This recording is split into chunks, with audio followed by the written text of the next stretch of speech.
Hey, good morning, everyone. Good afternoon, good evening, wherever you are. Welcome to the first session of this track. The topic for today is Android performance for dummies and experts. And we are hoping that with this session, we'll be able to contribute somewhere in your Android development lifecycle and hopefully be able to change your mindset on the way we develop apps today.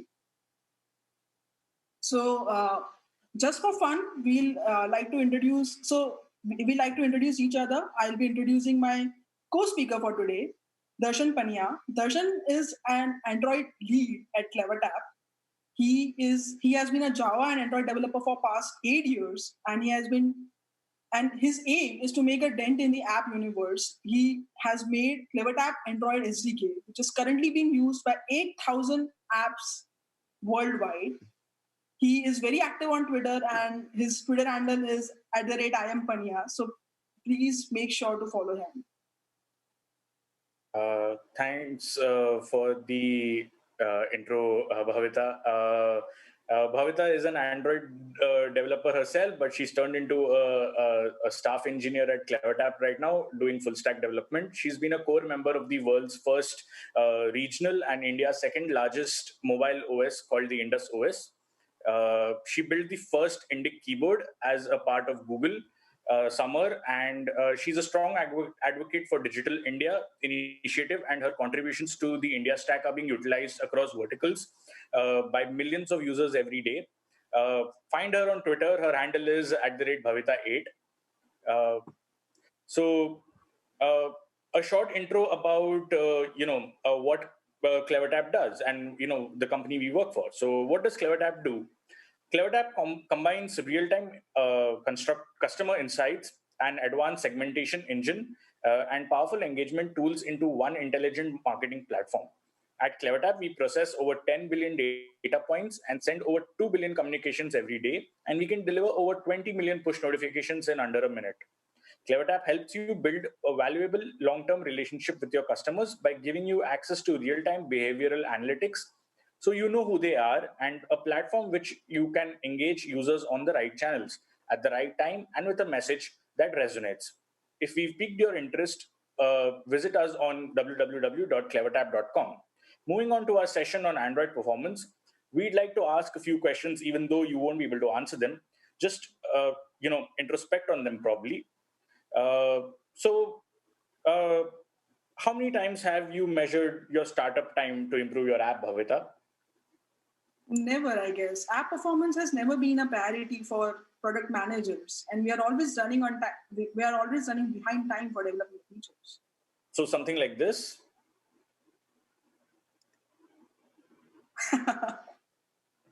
Yes, that's always the case.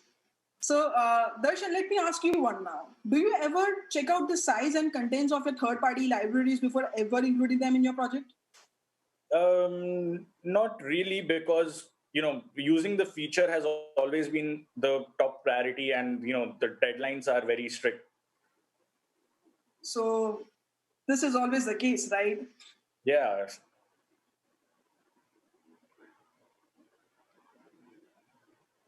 So as we are running from features to feature, tell me this, Bhavita, have your users complained that your app is crashing or draining their battery or is very slow? Oh, yes. Oh, yes. Oh, yes. But honestly, only major crashes are looked upon on day-to-day basis. So something like this. This is fine. This is fine. This is fine. Yes. So, Darshan, honesty time for you now, buddy. Does your app ever take a lot of time to build, or does your layout take a lot of time to render? Yes, sure, sometimes, but I don't even know where to start looking for those issues.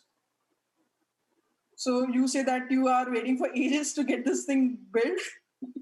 Yes, it's been 84 years. So let's look at some tools that can help us in our quest for a better app performance. Uh, First and foremost, we'll talk about Android Vitals.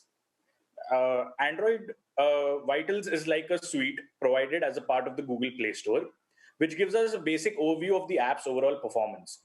Let's see what all is covered as a part of Android Vitals suite. As you can see, there are ANR rates, crash rates, partial wake lock issues, excessive wake ups. It gives the percentage over the last 30 days and the median of such issues happening in the apps of your domain. Android vitals are divided into 5 broad categories. Battery, which consists of excessive wake ups, which usually happens when you use a lot of alarms in your app.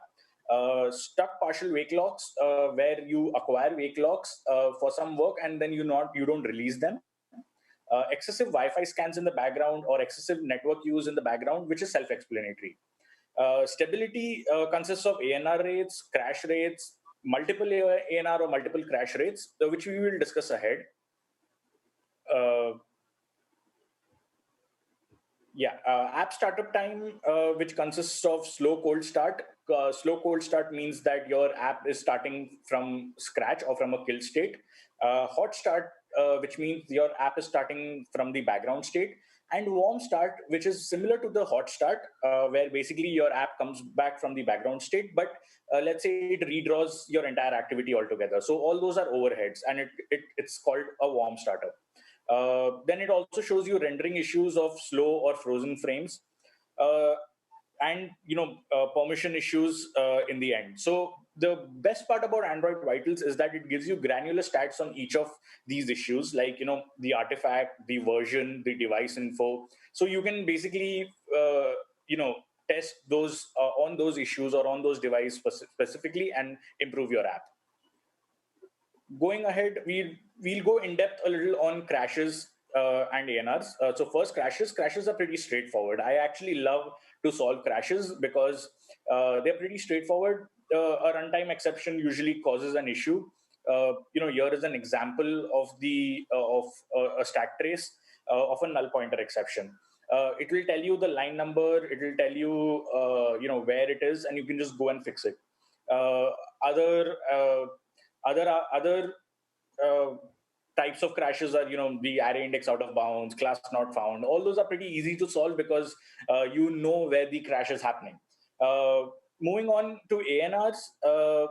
ANRs are a little more annoying. uh, Firstly, why do even ANRs happen? The concept is pretty simple. Any task which is async but for some reason runs on the main thread will lead to an ANR. But how do we fix them? That's a bit tricky. If you can see the screenshot here, the ANR logs are, just like some hundreds of lines. What you need to do is that you need to figure out which thread has caused the ANR, and usually it's some obscure thread which is blocking the main thread, and that's why the ANR happens. Uh, all threads present at the time of the ANR are collected and shown on the stack trace. So it will probably take you a few times before you understand the pattern of on how to solve or how to solve for MANR. Moving on, Bhavita will be talking about how to reduce your APK size. Thank you, Darshan, for all the Android Vitals 101. That was really helpful. It helped me get a granular stats in one sweep. So next we are going to talk about reducing the APK size, and in a second I'll talk why we need to talk about this, right? So in India, right, there are about only 30% of the people who have wireless networks. Remaining rely on mobile data, 2G, 3G, 4G networks. Now, keeping in mind this scenario, right, take into account the case of app sizes. As per a report published by Google Play Store in 2018-2019, that for every 6 MB increment in size, your app installation conversion rate drops by, does anyone want to guess? I know you might not be able to, but it drops by 1%. So a mere 60 MB increase in your APK size would drop your app installation rate by a drastic 10%. And if you think about it, given a choice, right, between a 100 MB calculator app and a 500 KB calculator app, right, doing the same function of adding two numbers, why would I opt for a 100 MB calculator app which does the same functionality? So 70% of the people in a poll also mentioned that storage is a very crucial parameter. So First thing, right, app installations, they get majorly hit by app size. Okay, we discussed app installation. Coming to app uninstallations, right? Each and every one of us has seen that this screen one time in our life, right? Unless we have been on Pixel phones for throughout our life, we have seen this screen once. Now, it is said, right, in an independent report that one in every fourth app uninstall is driven by lack of space on device, right? So if you put it in perspective, that to install some other app, the app which is higher in size will always be uninstalled. And your 25% uninstalls are being driven because you are higher in size.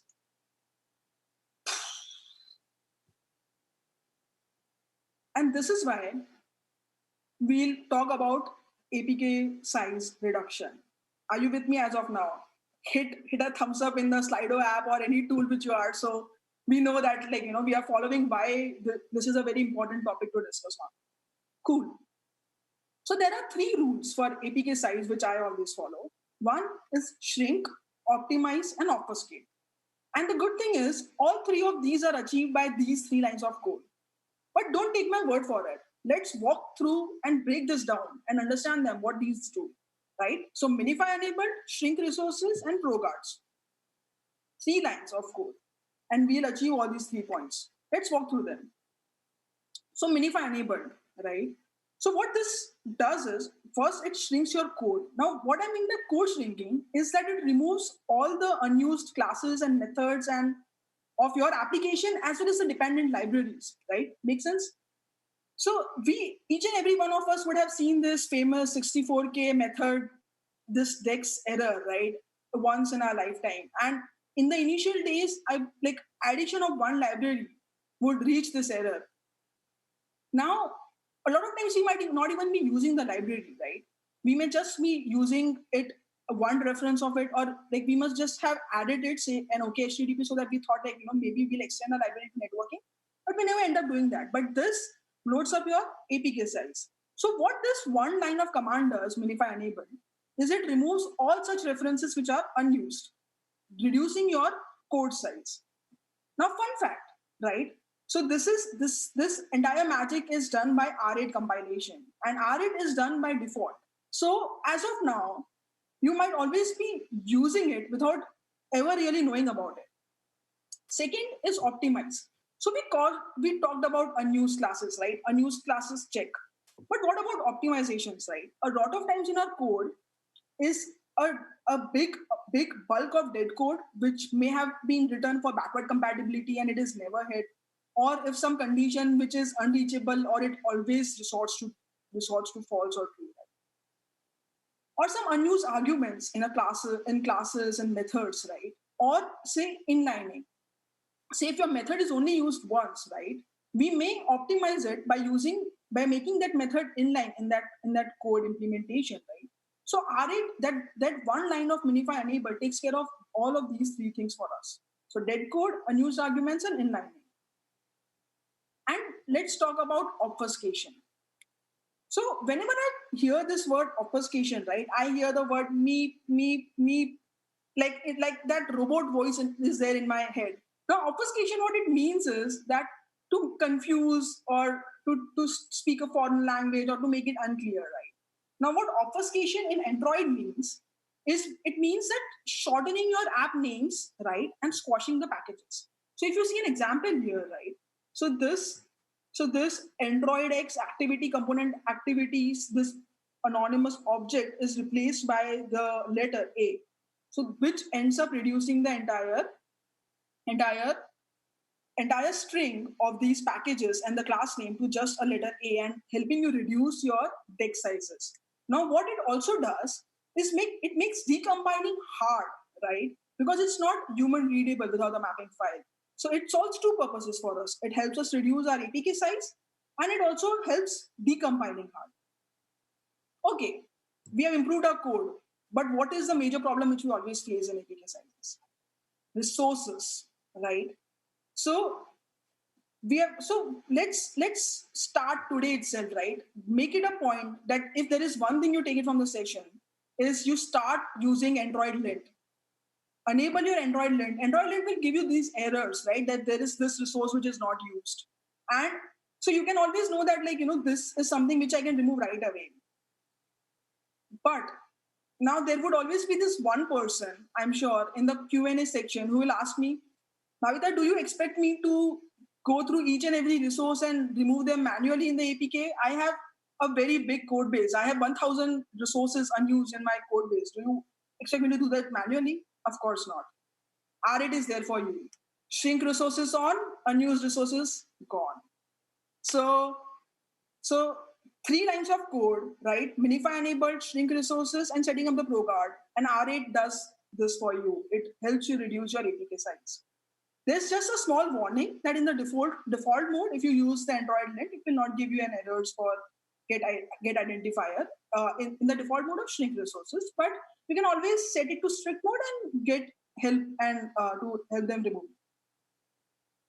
Okay, so shrink resources is helping us making remove our resources, right? So we have dealt with code, we have dealt with resources. But what about those layouts which are there for different configuration, right?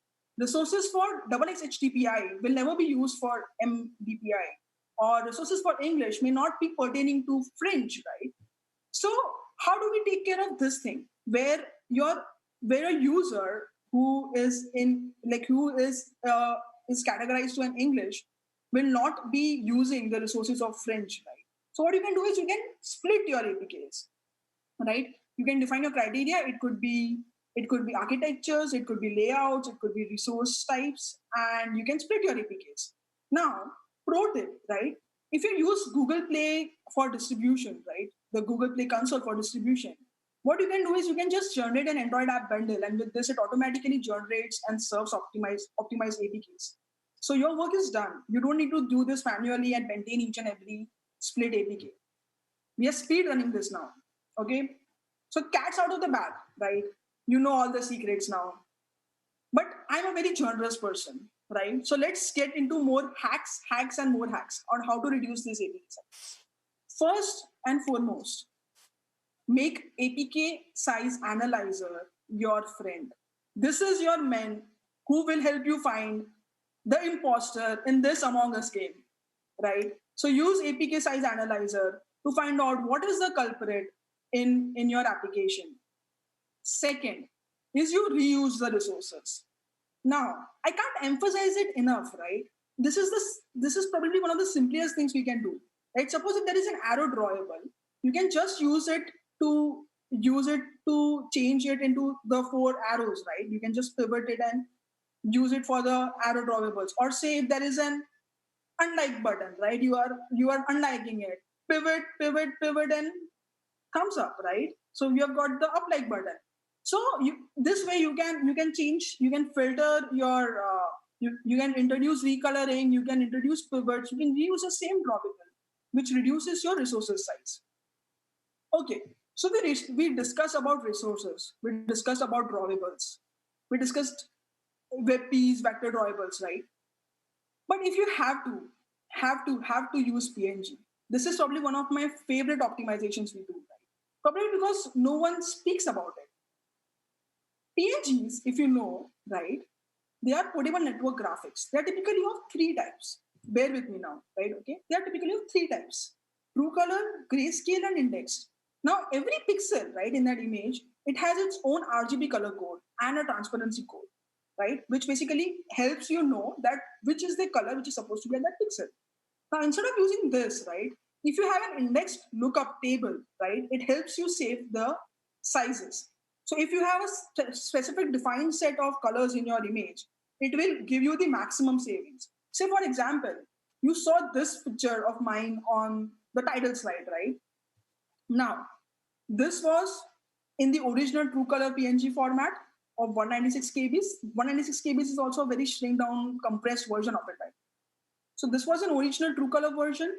And now, when I change it to a PNG indexed 8-bit indexed image, right? Does someone want to guess what the size is? It turns to a mere 42 KB image. And to my naked eyes, there is no difference. I'm sure there would be one designer in the Q&A who might say, "Oh, there is a drastic difference," but to my naked eyes, there is no difference, right? So this is one of my favorite optimizations. You should do this if your color range is a defined range. Okay, we are down to last few hacks. The fifth one is downloadable fonts. Now it's pretty straightforward, right? Instead of having it in the assets, what you do is you fetch them. Now what this helps us do, it helps us reduce the APK size, right? And multiple APKs can share the same. So what it indirectly helps us is like it helps us save users data, phone, disk space, right? Because you multiple APKs are sharing the same font provider. And the last one, we discussed this just to emphasize it one more time, that Android app bundles, right? What what just like APKs, right? You can create an AAB bundle, right? And you can hand it over to the smart Google Play tool. And what this will do is it will take care of creating these different apps for you. So it will run its own optimization, split it in base APKs, feature APKs, configuration APKs, multivariant language APKs based on your definition, and it would help you. Uh, and like if there is any more optimizations coming in future, this will also help you save there. So this was all about the APK size. I'm like over to you, Darshan, for helping us tell more about like Android profiling and CPU profiling and like getting us geared up for all these concepts. Sure. Thanks, Bhavita. The great insights on reducing APK sizes. Moving on to a little, let's increase the level of difficulty here. Let's move to Android profiling. So Android profiling is very important. It will help you to improve your user experience and also battery consumption and stuff like that. First, we'll move on to CPU profiling, where CPU profiling is of two types. One is system trace, where the system captures fine-grained details that allow you to inspect how your app interacts with the system resources. And the next one is method and function traces. For each thread in your app process, you can find out which methods or functions, like in Java or C++, are executed over a period of time, and the CPU resources each method or function consumes during its execution. So how do you find this on?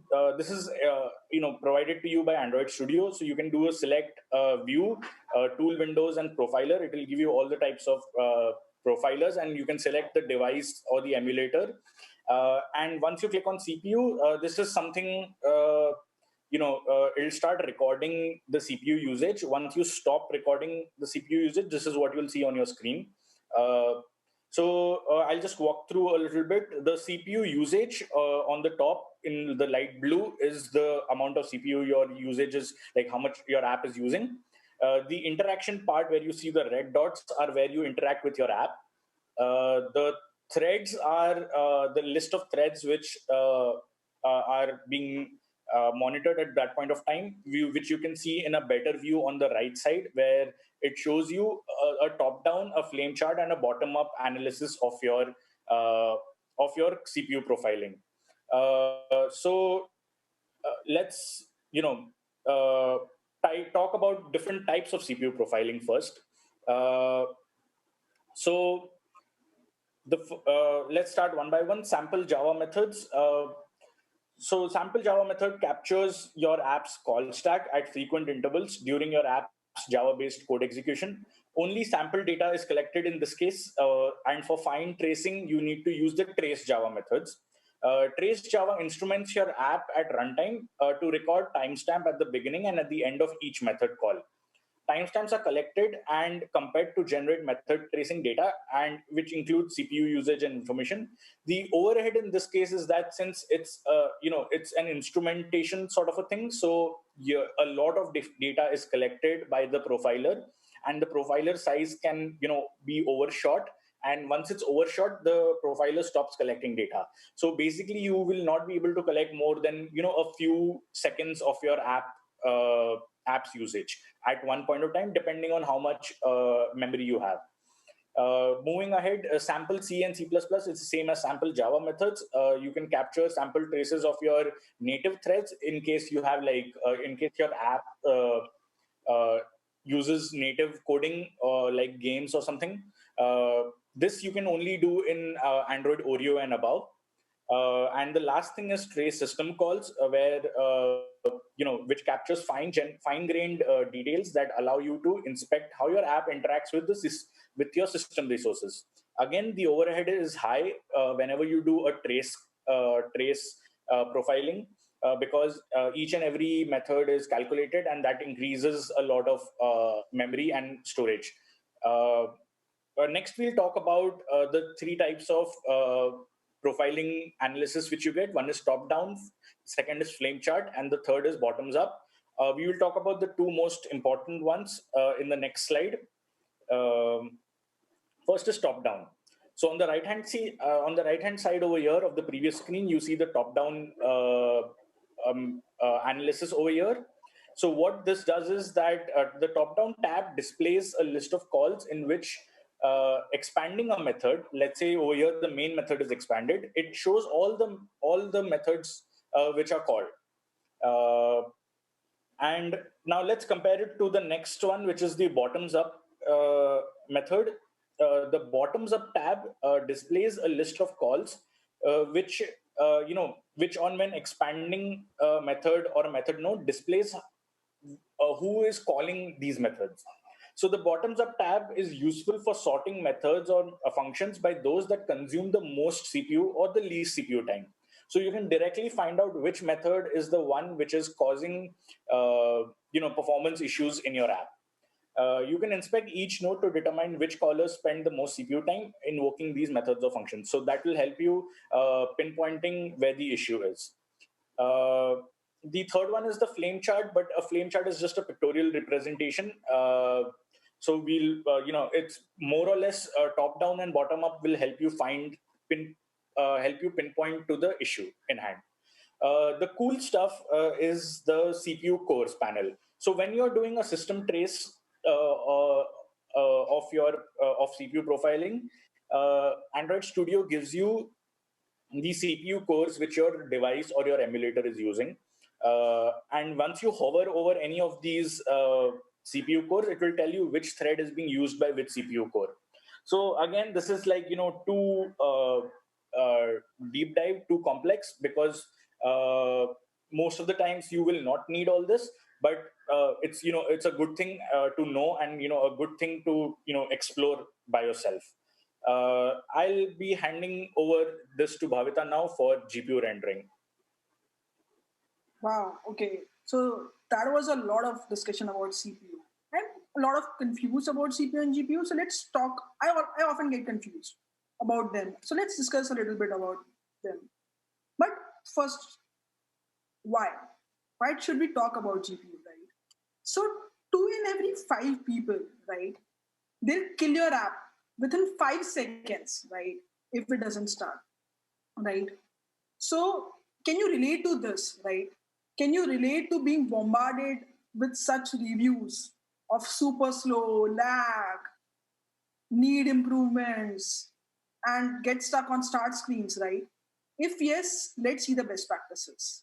And for all the people saying no, drop in your contact details. We might be hiring. So, okay, first the confusion. Let's clear it up, right? We just talked about CPU, right? We talked about CPU in a lot more detail. We talked about codes, we talked about profiling. Let's take a simple example, right? Make a DB call to fetch a list, right? And display the list. Simple enough, our everyday use case. Now, the DB call and the computing this list items is a responsibility of the CPU in our case. And rendering that image is the responsibility of GPU, right? Make sense? So, okay, before this, let me tell you, right, that that basically you only have 16 milliseconds to do entire work, right? To work on the entire thing of computation and rendering for one frame. 16 milliseconds only. before the user would start to notice the lag. And now, how we came to the 16 number, right? This is the magical number. Now, how we came up to this is that basically, if you just see this example of the animation, you'd come to know that 60 FPS is what is making you look like this is a smooth transition. The other transition, 15 and 30, they do look not smooth, a very uh, rough transition, right? So for a user, so like this has the study has done, there are a lot of experiments on this. It has been said that for a user to observe motion, right, 60 frames per second is what you require your app to be, right? Which basically effectively means for us devs to get our shit straight and do the entire work in 16 milliseconds, or your app would be bombarded by all those reviews which we saw earlier. So 16 milliseconds, huh? That's our guideline. So how do we even check, right? Like, how our app is performing. So it's a very simple thing, right? Two steps process. Good and enable your developer options. If you're not enabled, what are you doing here? Please do that. So enable your developer options, go to the monitoring and turn the GPU rendering on. And once you do that, once you are in your app, you will see an interface like this, right? There is a guideline. If you see that guideline is a 16 milliseconds guideline.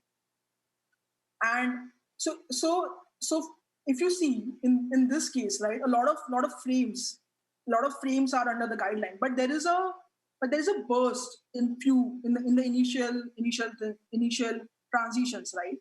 So what this means is that those frames, they took that much percentage increment of the time required than a guideline. Now, okay, real thing, right? Not all these bumps result in noticing the lag. If you notice this, you will not see any lag, right? So if there are few bumps in your applications, it's probably fine. But if these bumps are very frequent, if these spikes are very frequent, then your user will start to see a very noticeable lag. So okay, you saw if your frames are under the guideline, good enough for you. If you're not, how do we solve this problem? So if you see that entire frame, right, it is made up of different color sets. Now these color sets, they mean something. Okay, what this means is that each and every set, each and every rendering stage, right, each and every rendering cycle, how much time was contributed in them. So in my case, right, if you see, orange and green are the top ones, right? Now what this suggests is my UI thread is doing too much work, which could have been offloaded to the other thread. So if this is a problem, this is what I need to do, right? I need to take stuff out from the main UI thread and offload it to some background threads. Okay. So key to fast rendering is to enable your hardware to do as much less time drawing. A good thumb rule is to avoid drawing the areas which are not going to be seen, right? So, right. So first and foremost, what I always like to do is I like to go to the developer options. It's one of my favorite places in the entire phone. And what I like to do is I like to enable the layout bounds and the GPU overdraw to find out how the app is drawing it, right? Simple enough. Two things: layout bounds, overdraw. Now, if you see, this is a screenshot of how the Play Store is doing, right? So let's see, right, what these colors represent. If your app is showing the true color in this mode, right, it means that you are doing a very good job. There is no pixel which is being overdrawn.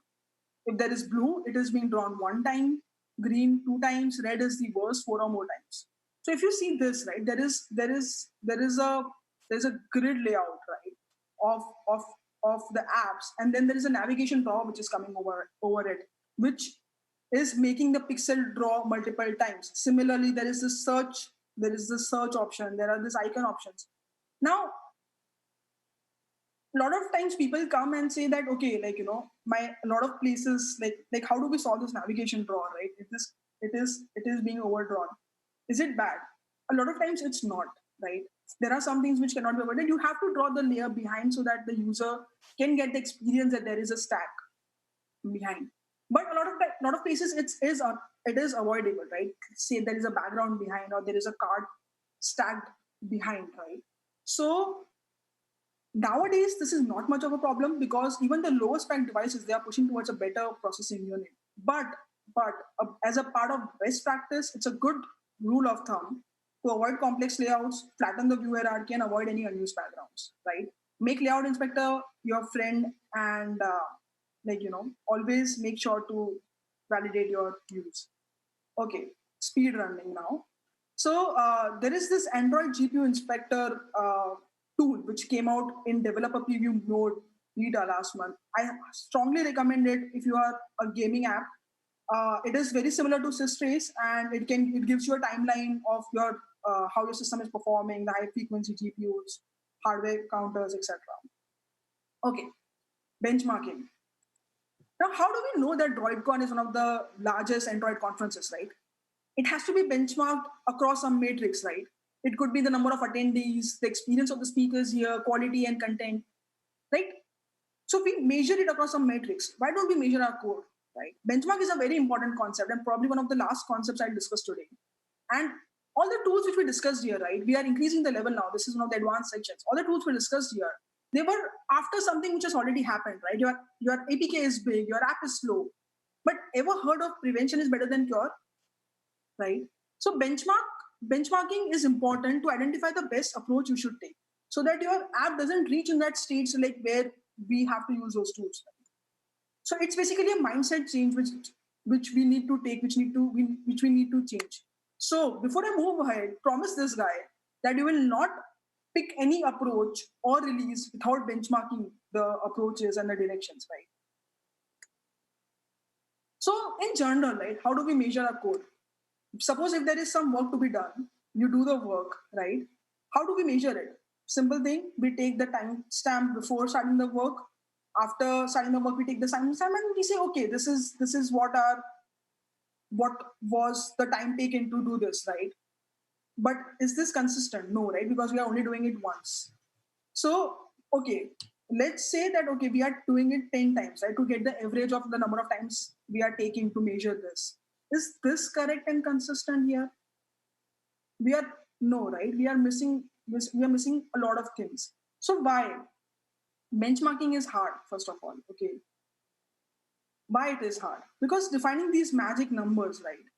We said here we took an average of 10 tests and we said, okay, this is our benchmark. But how did we come across this 10 here, right? How do we even identify this 10? How much less is less and how much more is more, right? Defining that is hard. Hot code warm up, right?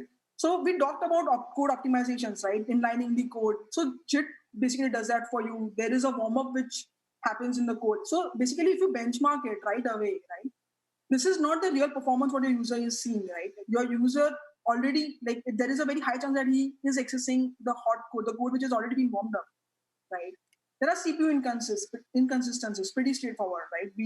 There might be some CPU there might be some CPU usages which are there and which may make our test inefficient. There might be foreground activities running, right? The launcher could be updating some -1 app. It could be doing some weather updates. It could be updating the clock, right? Which may interfere with our tests. And then there are hardware changes. So what Jetpack benchmark library does, it takes care of all of these five things for us, right?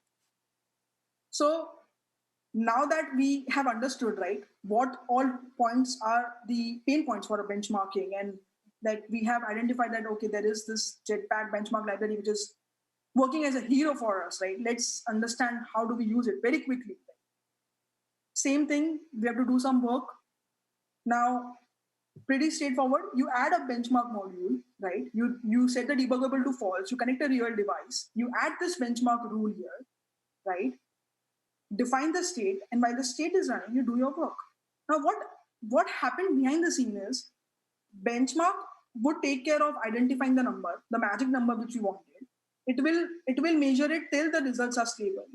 It will take care of CPU for us. It would throttle it when required, when it would clock it when required.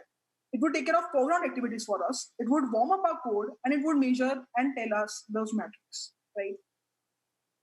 Okay, so code is sorted, right? We know how to measure it. We know how to benchmark it. UI test, right?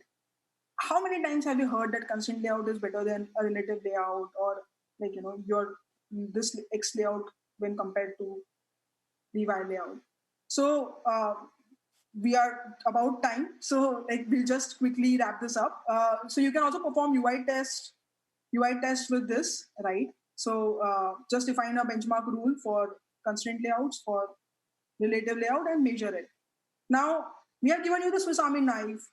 It is you have to identify the problem, improve your app performances, and remember that even 1% increment in your app would result in 37x improvement, and 1% decrement at the same time can bombard it, right? And this is our life's mantra: what gets measured gets improved, and hopefully it relates to you, and like you will be able to relate and pick this up. And yes, thanks for the attention. Here's a picture of Groot. We are Grooting for your team. Hope this helps you achieve the app performances. Feel free to reach out to us at Bhavita8 and I am Pania. And we are here if you have any questions for us.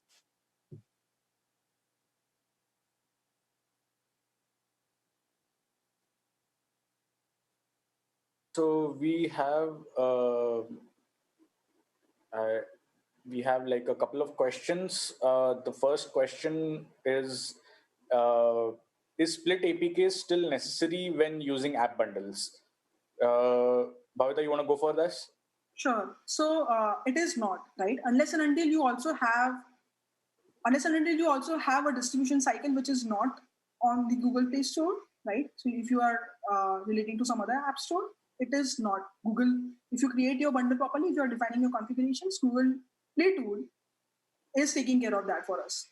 So split APKs is not necessary if you have the same configuration set up for the Android app. All right. So I think the next popular question is, can we do benchmarking of code as a part of CI/CD pipeline?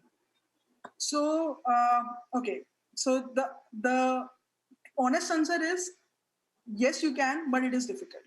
Now, so okay, the short version, right? So benchmarking requires it requires a real device, right? Because emulator may not give you the exact results. So you can set up your CI/CD on an emulator. It is not advisable as per the benchmark team, but you can set up, right?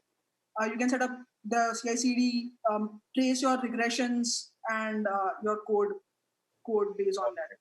All right. So I think that's our time. So thank you so much for attending our session. And if you have any more questions, you can always hit us up on Twitter, and we'll be glad to answer your questions. Thank you so much. Yeah, we hope this session was helpful to you, and we were able to get you the change in mindset which was very much required. Thanks for attending.